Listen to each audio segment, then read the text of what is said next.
A major feature added in the second generation of Pokemon games was the ability to play the games in color with the jump from the original Game Boy to the new Game Boy Color. These games were still playable on the original handheld, but when viewed on the new system, they displayed a vibrant spectrum of color over these new games. This was a huge boon to the series, as the games were wholly prettier to play and to look at, with the various Pokemon spanning a wide range of shades and hues. Alongside this massive upgrade came an incredibly small chance for Pokemon to have an alternative color palette and be accompanied by a twinkling sound and a star animation when they appeared. This debuted in-game at the Lake of Rage, where players were treated to the sight of a sparkling red Gyarados. These Pokemon had several technical names at the time of their release, but the fan term and eventual official name adopted for them was Shiny Pokemon. As time went on and Pokemon grew in popularity, the chance for these alternative palettes grew, and additional measures were added to hunt for them and make finding them even easier. And 7 generations later, these Pokemon are still coveted and loved by all sorts of players, with massive amounts of time being dedicated to the hunt. Hey folks, Drew back again. Let's talk about shiny Pokemon. I love them. I can't get enough of them. Give me all the shiny Pokemon I can get, please. First, in all this, I want to hit this one just right out of the gate. Yes, shiny hunting in Scarlet and Violet is easier than it's ever been. Higher shiny odds, there's going to be further ways to quickly boost your odds, and then there's ways to decrease the amount of time spent. On average, it's just going to be much faster, and you're going to be spending way less time. But is it actually too easy to find shiny Pokemon? You know, I've been hearing people pose the question, saying it demonstratively. I want to dive into that, because there's no objective economy that is established by the game as to how rare or hard to get they should or shouldn't be outside of the odds that the game gives you. It's just how it is. And then beyond that, any value that a shiny Pokemon has is completely carried by the player and the player base.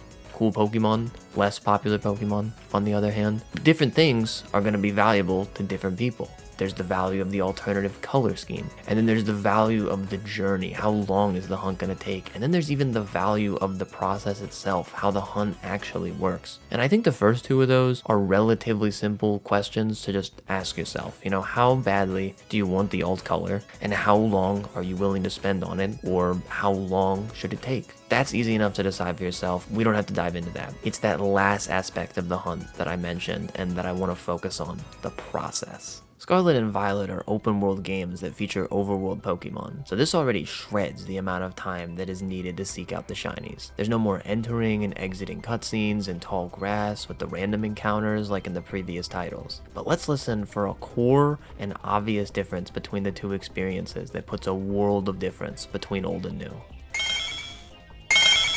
Yes, this sound.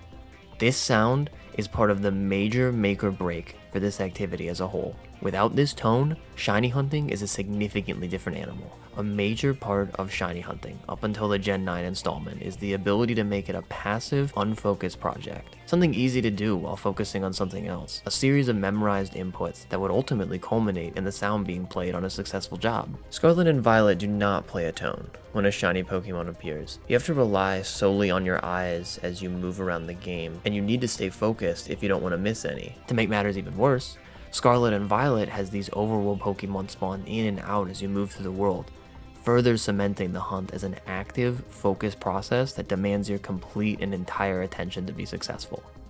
This dichotomy of focus and time is pushed even harder by the odds boosting methods in the game, with increased focus being rewarded with even higher odds and average shorter times. A shiny boosting sandwich, which to be fair requires quite a bit of work to gather the ingredients for, gives a timed boost to the overworld spawn rate. So now the heat is on, because for the next 30 minutes, you might see more shinies than you've ever seen before in your entire life, but you better pay attention to your Nintendo Switch. And mass outbreaks are the same way. If you can keep your head in the game, stay focused on this limited in-game event, then you're gonna have better odds and more chances to get shinies quick. And with the removal of the daycare center, somehow even Pokemon eggs are leaning towards this. You know, I guess the Pokemon are up to no good at the picnics, because with the right party members, your picnic basket will start populating with eggs. This is great in a lot of ways, because your basket can fill with multiple eggs without checking it, and it's a great way to get stocked up on eggs. But unlike the daycare center of the previous generations, this again requires your complete attention. And how even is that? The eggs just spawn in.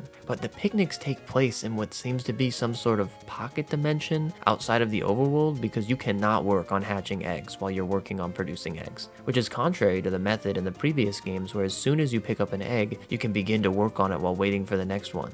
What used to be a constant, passive process has changed into 2 separate tasks that always require your attention. So it's easier. Sure, but it also requires more of you. I view the shiny hunting in this game as a completely different animal from the previous ones that I ultimately enjoy less. If I want a palette swap, I head out and find it quick after focusing for that agreed upon amount of time. But in regards to the activity as a whole, I don't want to do that. Part of the allure to me in the older titles is the ability to put the task in the background. Enjoy it over a talk with friends, some TV, maybe a YouTube video. That's been a constant staple of shiny hunting since the concept's introduction. But also, to be fair, I and we as players have grown up. We don't have that amount of time anymore. We're not kids who only have homework to worry about and can spend hours and hours and hours on Pokemon no matter how much we want to. Time is precious.